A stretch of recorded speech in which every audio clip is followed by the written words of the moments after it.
previous lesson, we learned an easy method of addition and subtraction of numbers.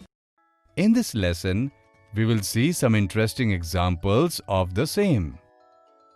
All the traders of the village used to visit the city often to sell their goods. On the way to the city, the sun was very harsh and there was only one tree on the entire route. All the traders would rest in the shade of this tree and then walk towards the city. One day, Appu was going to the city with 250 boxes of sweets from his shop. Like all the traders, he slept in the shade of the tree to take some rest. When Appu woke up, he saw that he now had only 31 boxes of sweets.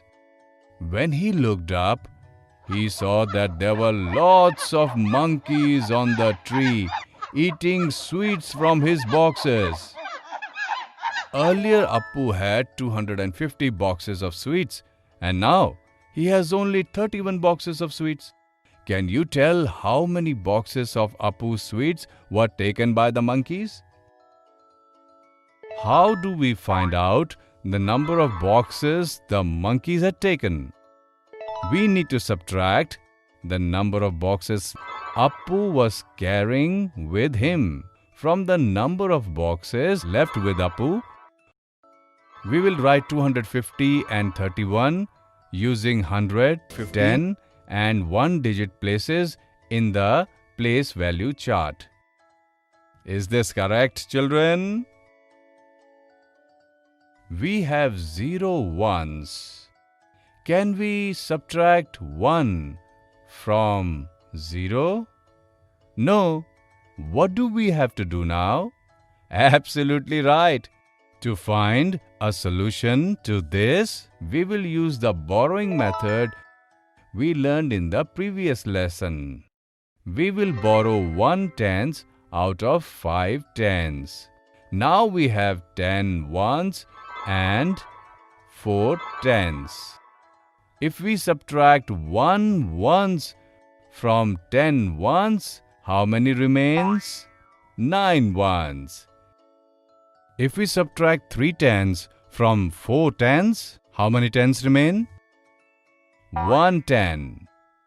And finally, subtract 0 from 200. Then what do we get?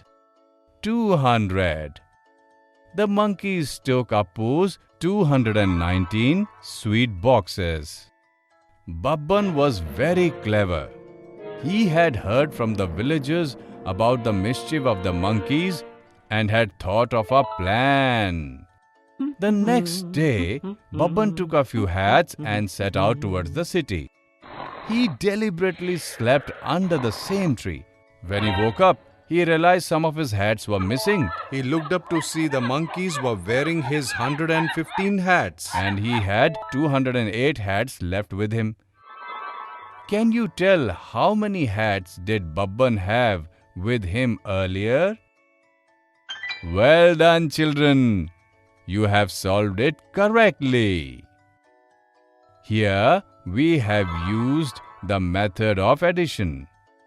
Babban previously had a total of 323 hats with him. Babban now put his plan into action. He knew that the monkeys would surely imitate whatever he does. So he took off his hat and threw it on the ground. Babban's plan worked. Whatever he thought, it happened. Seeing Babban throwing his hat on the ground, the monkeys also threw their hats on the ground. Babban immediately collected all the hats and proceeded towards the city. Thus, Babban taught the monkeys a good lesson.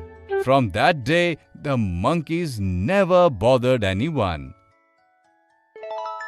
Children, in this lesson, we have seen some more interesting examples of addition and subtraction of numbers.